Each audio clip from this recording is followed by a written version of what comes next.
ഈ ഒരു നിമിഷത്തിന്റെ ആ ഒരു ഫീലിംഗ് ഉണ്ടല്ലോ, അത് എന്താണ് എന്നുള്ളത് അനുഭവിച്ച് തന്നെ അറിയണം കേട്ടോ.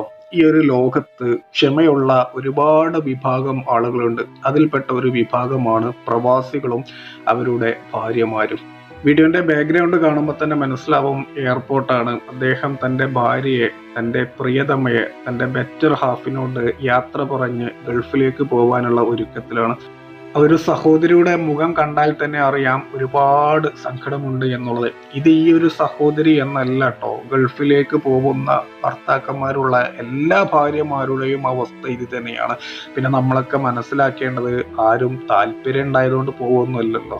ജനിച്ചപ്പോൾ തന്നെ എനിക്ക് ഗൾഫിൽ പോകണം, അല്ലെങ്കിൽ വീട്ടിലൊന്ന് വെറുതെ ഇരുന്നപ്പോൾ ഒന്ന് ഗൾഫിൽ പോയേക്കാം എന്നുള്ള രീതിയിൽ ആരും പോകുന്നതല്ലല്ലോ. അവരവരുടെ സാഹചര്യമില്ലേ നമ്മളൊക്കെ പ്രവാസിയാക്കി മാറ്റുന്നത്. കണ്ട ആ ഒരു സഹോദരിയുടെ മുഖം, ആ ഒരു സഹോദരി ആദ്യമായിട്ടാണെന്ന് തോന്നുന്നു ഹസ്ബൻഡ് ഗൾഫിൽ പോണത്. അതേ ഒരു നൃത്തം കണ്ടപ്പോൾ എനിക്ക് മനസ്സിലായി, ഒരുപാട് പ്രതീക്ഷയോടെ ഇനിയും നോക്കും, തന്നെ നോക്കും, തൻ്റെ അടുത്തേക്ക് വന്ന് ഒന്നുകൂടെ യാത്ര പറയും എന്നുള്ള ആ ഒരു പ്രതീക്ഷയിൽ ആ ഒരു സഹോദരി നിൽക്കുകയാണ് കേട്ടോ. ഇതൊക്കെ തന്നെയാണ് ഭൂരിഭാഗം പ്രവാസികളുടെയും അവരുടെ ഭാര്യമാരുടെയും ഒക്കെ അവസ്ഥ. ഇവർക്കൊക്കെ ദൈവം ക്ഷമ നൽകട്ടെ എന്നുള്ളത് ആത്മാർത്ഥമായിട്ട് ഞാൻ പ്രാർത്ഥിക്കുകയാണ് കേട്ടോ. ഗൾഫിലുള്ള പ്രവാസികൾക്ക് ദൈവം നല്ലത് മാത്രം വരുത്തട്ടെ.